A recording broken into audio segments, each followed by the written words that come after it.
Pernah kepikiran nggak sih, apa yang sebenarnya menopang dunia di sekitar kita? Gedung-gedung pencakar langit, jembatan-jembatan panjang, bahkan atap rumah kita sendiri. Jawabannya, sebenarnya sesuatu yang kita lihat hampir setiap hari. Bentuknya sederhana, tapi di dalamnya tersimpan kekuatan yang luar biasa. Yuk kita bedah bareng sains di balik balok penopang, si pahlawan tanpa tanda jasa dalam dunia rekayasa. Coba deh, lihat kerangka baja yang megah ini. Kelihatan kokoh banget ya, menjulang ke langit. Pemandangan kayak gini mungkin udah biasa buat kita. Tapi, pernah nggak kita berhenti sejenak dan mikirin kekuatan macam apa sih yang sebenarnya lagi bekerja di sana? Setiap sambungan, setiap batang baja itu lagi menahan beban yang gila-gilaan besarnya. Pertanyaannya emang simpel, tapi jawabannya itu yang membawa kita ke jantung rekayasa struktur. Apa sih yang benar-benar nahan semua beban ini biar nggak ambruk? Jawabannya adalah sebuah elemen yang sangat-sangat fundamental. Yap, inilah dia pahlawan kita, balok penopang.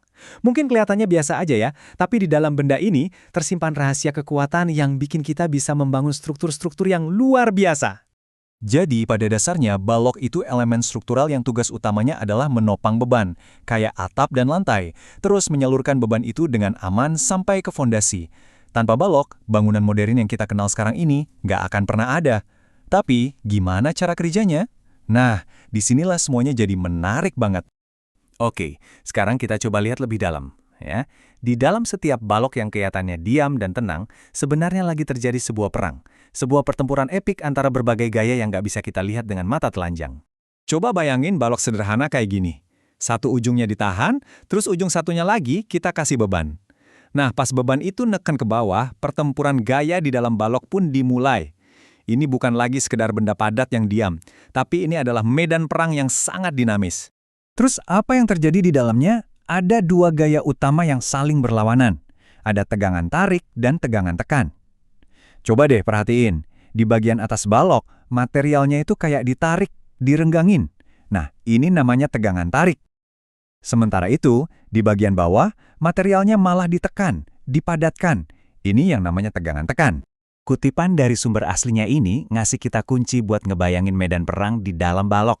Jadi ingat ya, garis lurus buat gaya tarik dan garis putus-putus buat gaya tekan. Dan inilah dia, peta medan perangnya. Keren banget kan? Ini namanya lintasan tegangan. Garis-garis ini nunjukin jalur yang dilewatin sama gaya tarik dan tekan di seluruh bagian balok. Coba lihat deh, garis-garisnya paling padat di bagian atas dan bawah, tempat tegangannya paling tinggi, dan lebih menyebar di tengah. Ini adalah visualisasi yang indah dari perang tak terlihat yang lagi terjadi di dalam sepotong baja. Oke, jadi kalau di dalam balok ada perang gaya yang serumit itu, gimana caranya para insinyur bisa ngerancang balok yang dijamin menang? Nah, mereka punya semacam cetak biru, sebuah formula rahasia buat memahami dan ngendaliin semua kekuatan ini. Kuncinya ada di sebuah konsep yang namanya modulus penampang. Tenang, jangan pusing sama namanya yang teknis. Anggap aja ini kayak skor kekuatan sebuah balok. Setiap bentuk balok itu punya skornya sendiri, dan tugas insinyur adalah ngitung skor berapa yang dibutuhin buat nahan beban tertentu.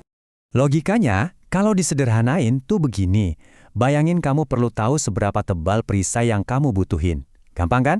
Kamu tinggal bagi aja kekuatan serangan musuh, itu si gaya tekuk maksimum, dengan seberapa kuat bahan perisai kamu. Nah, hasilnya adalah ketebalan atau kekuatan minimum yang kamu butuhin, dan itulah yang disebut modulus penampang. Dengan angka ini, insinyur bisa milih balok yang pas banget buat tugasnya. Nah, cetak biru ini yang akhirnya ngebawa kita ke salah satu bentuk paling ikonik dan paling efisien dalam dunia rekayasa. Kamu pasti pernah lihat, tapi pernah bertanya-tanya nggak, kenapa sih harus bentuk I? Ini dia, si balok I yang terkenal itu. Di satu sisi kita bisa lihat bentuk aslinya, dan di sisi lain ada diagram teknisnya. Bentuk ini bukan kebetulan loh. Ini adalah hasil dari desain super jenius yang didasarin sama semua prinsip yang barusan kita omongin. Jadi, jeniusnya di mana? Ingat gak peta lintasan tegangan tadi? Gaya tarik dan tekan yang paling kuat kan adanya di bagian paling atas dan paling bawah balok. Nah, bentuk I ini pinter banget. Dia menempatkan sebagian besar materialnya ya di situ, di bagian yang disebut flensa. Sementara bagian tengahnya yang tipis atau web cuma perlu sedikit material. Hasilnya, kekuatan maksimal dengan material dan berat yang paling minimal, super efisien. Setelah ngerti semua ini, cara kamu memandang dunia di sekitar kamu mungkin bakal berubah. Struktur-struktur yang tadinya kelihatan biasa aja, Sekarang jadi kelihatan penuh dengan sains yang keren banget.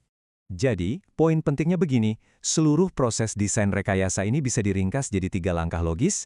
Pertama, petakan semua gaya yang bakal bekerja di balok itu. Kedua, hitung seberapa kuat baloknya harusnya. Pakai rumus tadi buat nemuin modulus penampang yang pas. Dan ketiga, tinggal pilih balok paling efisien dari katalog yang ada. Simple, elegan, dan pastinya sangat kuat.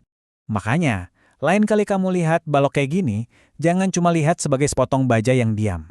Coba dilihat sebagai sebuah struktur yang lagi aktif, lagi terus-terusan berjuang dan memenangkan pertarungannya melawan gravitasi. Semua berkat desain cerdas yang didasari pemahaman fisika yang mendalam. Semoga obrolan kita kali ini ngasih kamu kacamata baru ya. Pertanyaannya sekarang, dengan bekal pengetahuan ini, kira-kira pertempuran gaya tak kasat mata apa yang bakal kamu saksikan di dunia sekitar kamu?